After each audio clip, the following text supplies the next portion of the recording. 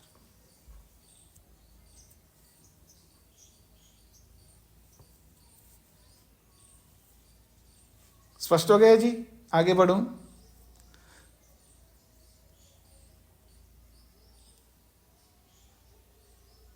तदहु एव खलु हतो वित्रः, तब जाकर के ये जो वृत्र है, ये जो त्वष्टा है, वो मर जाता है।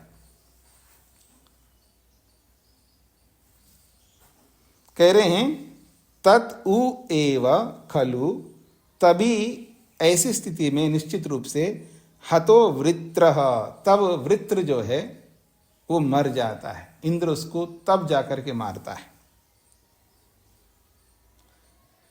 उसके लिए एक उदाहरण दे रहे हैं, स यथा धृतिर निष्पीत एवं संलीनः शिष्ये, स यथा धृतिर निष्पीत एवं संलीनः शिष्ये।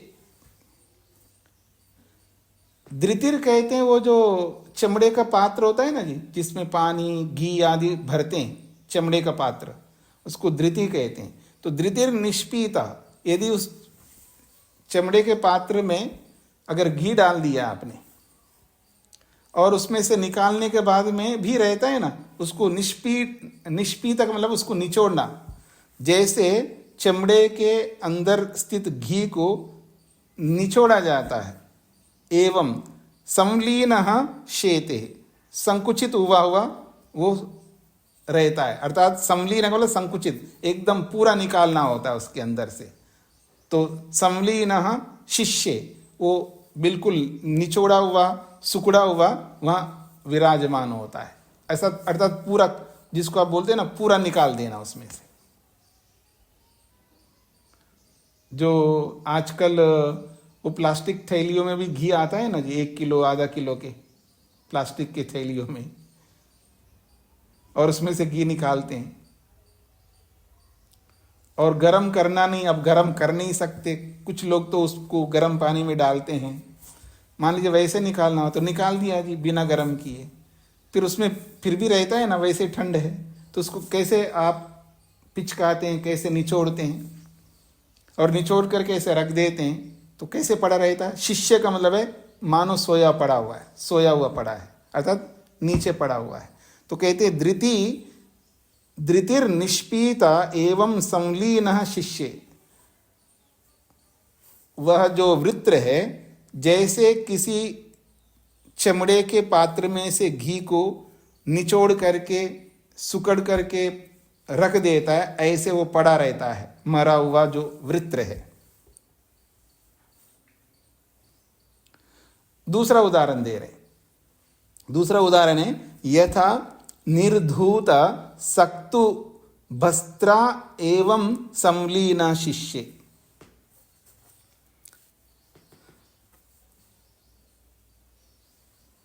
जैसे सत्तू होता है ना जी, सत्तू, जौ का सत्तू, अलग अलग सत्तू होते हैं आजकल। तो जैसे किसी 5 किलो के बोरी में, 5 किलो के थैली में,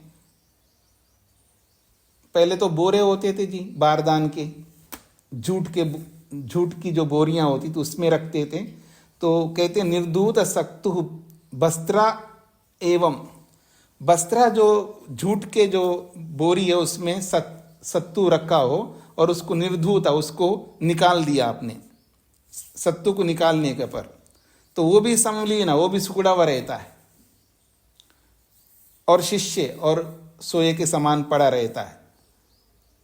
तम इंद्रो अव्यादुद्राव हनिष्यन, इसी प्रकार से उस वृत्र को, उस त्वष्टा को इंद्र जो है अव्यादुद्रावा, अव्यादुद्रावा अनिश्चन, मारने की इच्छा से उसको ऐसे उस पर दौड़ता है जैसे कोई व्यक्ति बरी हुई जो बोरी के अंदर निचोड़ करके रखता है, जैसे बरी हुई जो चमड़े के पात्र में घी है उसको जैसे निचोड़ता है, ऐसे ही उस पर दौड़ता है और दौड़ करके मार डालता है। तो ऐसे ही तम इंद्रो अव्यादुद्रावा, उसी प्रकार से वो इंद्र जो है अनिश्चन, उसको मारने की इच्छा से उस त्वष्टा के प्रति अव्यादुद्रावा, उस पर दौड़ पड़ा है और दौड़ करके फिर आगे जाकर उसको मार डालता है। ये इसका तात्पर्य है।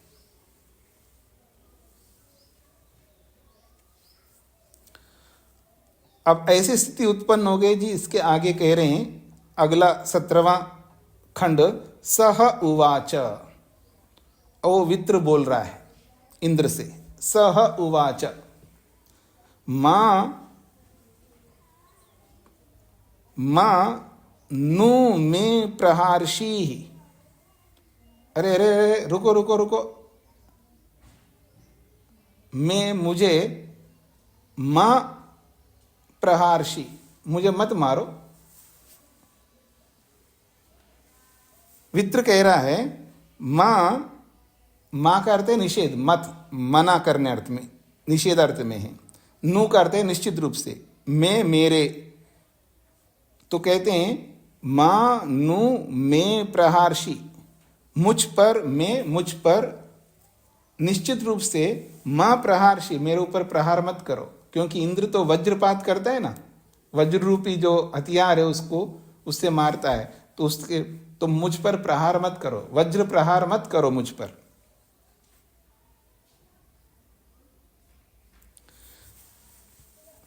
मां नु मैं प्रहार्षि, मुझ पर प्रहार मत करो।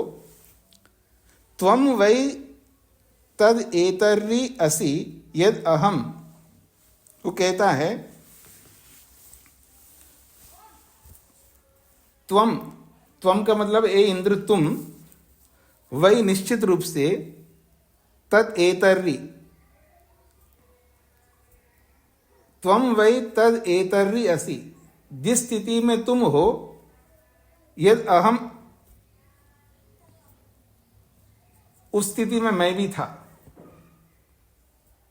जिस स्थिति में तुम हो उसी स्थिति में मैं भी तो था ना कभी।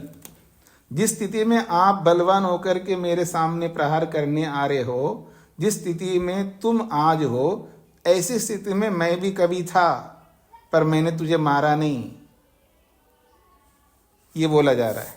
तो त्वं वै तद एतर्रि असि, तुम निश्चित रूप से, एतर्रि असि, इस समय जिस रूप में हो, यद अहम, कभी मैं भी ऐसा था। फिर कह रहे हैं वी एव मा कुरु, वी एव मा कुरु, वी एव मा कुरु, ऐसा मत करो। विशेष रूप से तुमसे निवेदन है, मा कुरु, ऐसा मत करो, अर्थात मुझ पर प्रहार मत करो।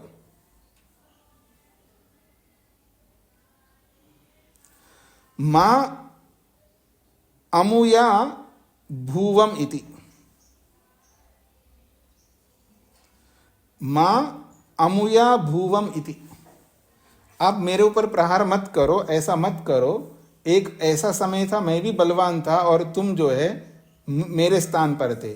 जिस स्थिति में आप हो आज, उस स्थिति में मैं था, और कभी आप भी मेरे जैसे थे, पर मैंने तुमको नहीं मारा। इसलिए कह रहे हैं वी एव मा कुरु, ऐसा मत करो। मां अमुया भूवम इति, मां, मैं जो है, या मुझ पर, मां अमुया भूवम, मैं बिना साधनों वाला, व्यर्थ, ना अनुपयोगी वाला बन करके रहूं। ठीक है, मेरे पास कुछ नहीं रहेगा, कम से कम जीवित तो रहूंगा। अमुया भूवम, मैं व्यर्थ वाला बन करके रहूं, अर्थात अनुपयोगी बन करके रहूं। पर मेरे को मारो मत। फिर कहते हैं स वै मे अन्नम एधि इति, स वै मे अन्नम एधि।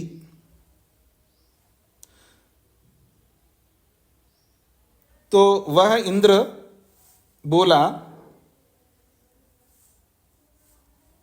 स वै मे अन्नम एधि, वह इंद्र बोलता है सह वह, मैं मेरे लिए तुम अन्न हो, मैं तो तुमको मारूंगा, तुम तो मेरे लिए अन्न हो, अर्थात तुम अनुपयोगी हो, तुमको तो मेरे को हराना है, एक प्रकार से तुम तो मेरे अन्न हो। स वै मे अन्नम एधि,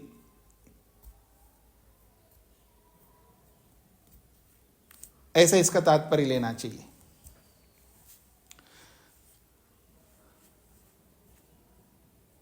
तथा इति तम द्वेधा अन्वभिनत, अन्वभिनत।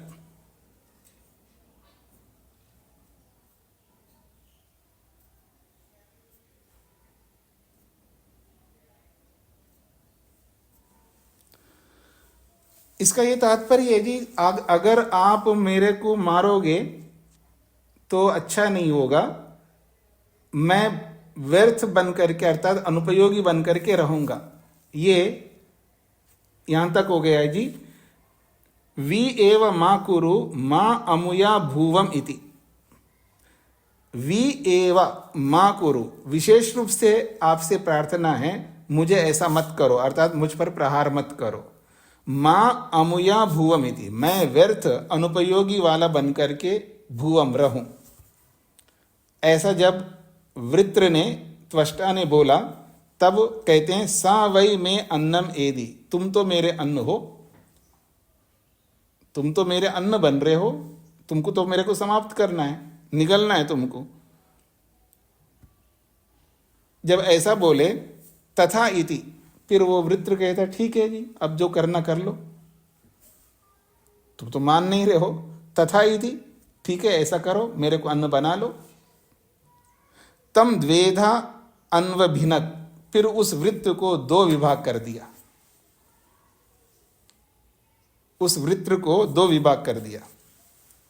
और दो विभाग करके तस्य यत् सौम्यम न्यक्तम आसा, उसका जो सौम्य भाग है अर्थात नाजुक भाग है, तम चंद्रमसम चकारा, उसको चंद्रमा को दे दिया। उस वृत्र को दो टुकड़े कर दिया, क्योंकि उसको अन्न बनाना है। ये बोला ना सा वै मे अन्नमेदि, तुम तो मेरे लिए अन्न हो, अब तुमको कुछ भी कर सकता हूं मैं। तो जब सब ओर से प्रयास समाप्त होता है तो सामने वाला क्या कहे, ठीक है जी, अब मैं तो नियत हूं, अब जो करना कर लो मेरे ऊपर। तब इंद्र ने द्वेधा अन्वभिनत, उसको दो खंड कर दिया, दो भाग कर दिया।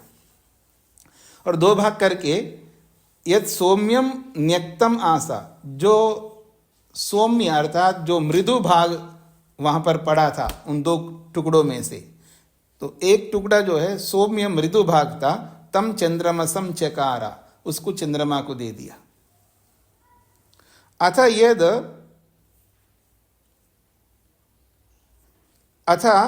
अस्य असूर्यम आसः,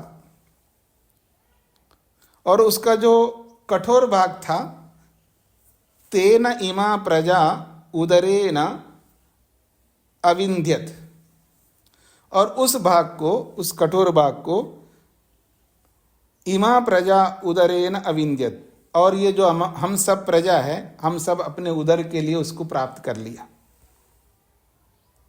तस्माद आहुर वित्र एव तर्री अन्नादा आसीत, तभी से ये कहने लगा वित्र एव तर्री अन्नाद आसीत, क्योंकि ये वृत्र ही हम सब के लिए अन्नाद बन गया।